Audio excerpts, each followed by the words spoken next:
नमस्कार। इस वीडियो में अध्याय राष्ट्र निर्माण की चुनौतियां से कुछ महत्वपूर्ण प्रश्न लिए गए हैं। आप इन्हें ध्यानपूर्वक देखें, सुनें और समझने का प्रयत्न करें। पहला प्रश्न है, राष्ट्र को अंग्रेजी भाषा में नेशन कहा जाता है। यह किस भाषा के किस शब्द से बना है? नेशन लैटिन भाषा के नेट्स शब्द से बना है, जिसका अर्थ है जन्म या नस्ल या जाति। वह जनसमूह जिसमें जातीय एकता हो, जो भौगोलिक एकता वाले प्रदेशों में बसा हो, राष्ट्र कहलाता है। यह परिभाषा किसकी है? वह जनसमूह जिसमें जातीय एकता हो और जो भौगोलिक एकता वाले प्रदेश में बसा हुआ हो, राष्ट्र कहलाता है। यह परिभाषा वर्गेश की है। किस अधिनियम के अंतर्गत भारत को स्वतंत्रता प्राप्त हुई? भारतीय स्वतंत्रता अधिनियम 1947 के अंतर्गत भारत को स्वतंत्रता प्राप्त हुई। यह अधिनियम 18 जुलाई 1947 को स्वीकृत हुआ था। आज़ादी के बाद किन दो बातों पर सबकी सहमति थी? पहला, देश का शासन लोकतांत्रिक तरीके से चलाया जाएगा। दूसरा, सरकार सभी के भले के लिए काम करेगी। देश के विभाजन के समय भारत के गवर्नर जनरल कौन थे? लॉर्ड माउंटबेटन देश के विभाजन के समय भारत के गवर्नर जनरल थे। आज़ादी के बाद भारत के सामने कौन सी समस्याएं थी? देश में जाति, धर्म, क्षेत्र की विभिन्नताओं के बावजूद एकता कायम करना, पूरे समाज का विकास और जन कल्याण करना, शरणार्थी पुनर्निवास की समस्या, देश में लोकतंत्र कायम करना।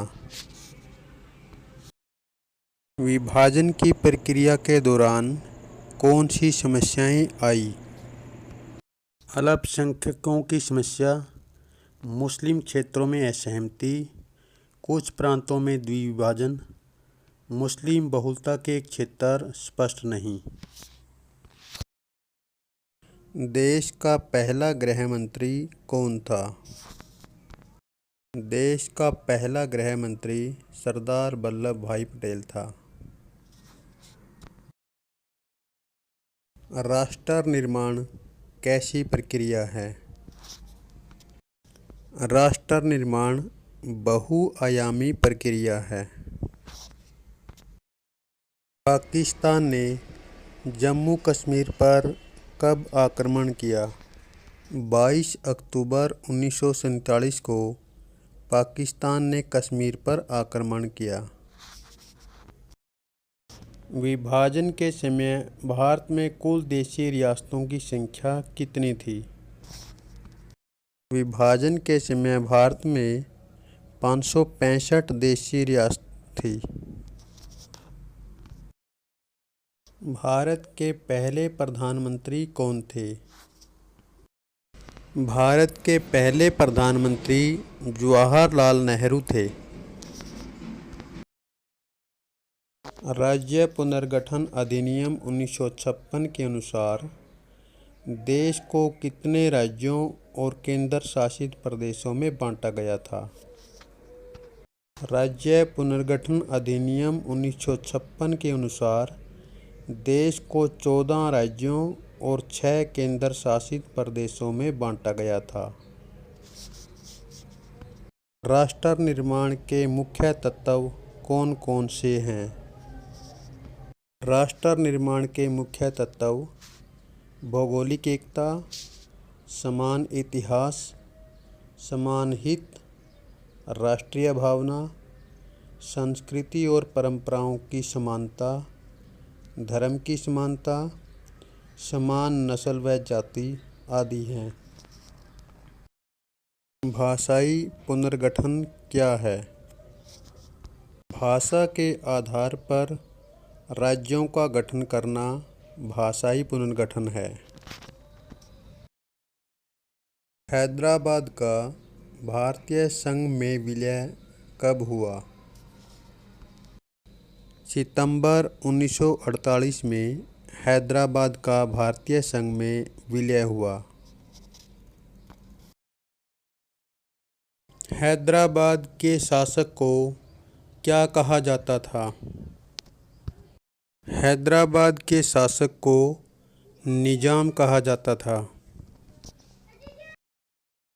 भाषा के आधार पर बनने वाले पहले राज्य का क्या नाम था? आंध्र प्रदेश भाषा के आधार पर बनने वाला पहला राज्य था। यह अक्टूबर 1953 में अस्तित्व में आ गया था। देश विभाजन के समय जम्मू कश्मीर का शासक कौन था? देश विभाजन के समय जम्मू कश्मीर का शासक राजा हरि सिंह था। अंग्रेजों ने भारत पर किस नीति के तहत राज किया? अंग्रेजों ने भारत पर फूट डालो राज करो की नीति के तहत राज किया। राष्ट्र निर्माण के संबंध में नेहरू जी का दृष्टिकोण क्या था? नेहरू जी का दृष्टिकोण काफ़ी व्यापक था, जिनमें मिश्रित अर्थव्यवस्था का समर्थक, गुटनिरपेक्षता में विश्वास, विज्ञान और तकनीकी का विकास, लोकतांत्रिक समाजवाद में विश्वास, संसदीय लोकतंत्र में विश्वास और धर्मनिरपेक्षता में विश्वास आदि। शरणार्थी कौन होते हैं? वे लोग जो युद्ध या प्राकृतिक आपदाओं के कारण एक स्थान से दूसरे स्थान पर आकर पुनर्वास करते हैं, शरणार्थी होते हैं। आज़ादी के समय महात्मा गांधी जी कहाँ थे? आज़ादी के समय महात्मा गांधी जी कोलकाता में थे। वहाँ वे हिंदू और मुस्लिम दोनों को सांप्रदायिक दंगे रोकने की अपील कर रहे थे। भारत और पाकिस्तान के बीच कौन सी सीमा रेखा है? भारत और पाकिस्तान के बीच रेड क्लिफ सीमा रेखा है। सीमा आयोग के अध्यक्ष कौन थे? सीमा आयोग के अध्यक्ष सिरिल रैडक्लिफ थे। पोट्टी श्रीरामुलु कौन थे? पोट्टी श्रीरामुलु एक गांधीवादी कार्यकर्ता थे। इन्होंने आंध्र प्रदेश को अलग राज्य बनाने के लिए अनशन किया, जिसमें इनकी मृत्यु हो गई। भारत का विभाजन किस सिद्धांत पर आधारित था? भारत का विभाजन द्विराष्ट्र सिद्धांत पर आधारित था। किन 3 रियासतों को भारत में मिलाना चुनौतीपूर्ण रहा? जूनागढ़, हैदराबाद, जम्मू व कश्मीर को भारत में मिलाना चुनौतीपूर्ण रहा। भारत कब आज़ाद हुआ? भारत 15 अगस्त 1947 को आज़ाद हुआ। राष्ट्र निर्माण के बाधक तत्व कौन कौन से हैं? राष्ट्र निर्माण के बाधक तत्व में आर्थिक असमानता, सांप्रदायिक राजनीतिक दल, भाषावाद, क्षेत्रवाद, जातिवाद, कमज़ोर प्रशासन और विदेशी प्रभाव आदि हैं। विभाजन के साथ कौन सी नई समस्या पैदा हुई? विभाजन के साथ ही भारत और पाकिस्तान में दोनों तरफ अल्पसंख्यकों पर हिंसक हमले शुरू हो गए। देशी रियासतों के अधिग्रहण में किनकी भूमिका महत्वपूर्ण थी? देशी रियासतों के अधिग्रहण में सरदार वल्लभ भाई पटेल की भूमिका प्रमुख थी। भाषा आयोग का गठन कब हुआ और इसके अध्यक्ष कौन थे? भाषा आयोग का गठन सन 1955 में हुआ। बी.जी. खरे इसके अध्यक्ष थे। धारा 370 का संबंध किस राज्य से रहा है? धारा 370 का संबंध जम्मू कश्मीर से रहा है। 5 अगस्त 2019 को धारा 370 को हटा दिया गया है। भारत विभाजन का मुख्य कारण क्या था?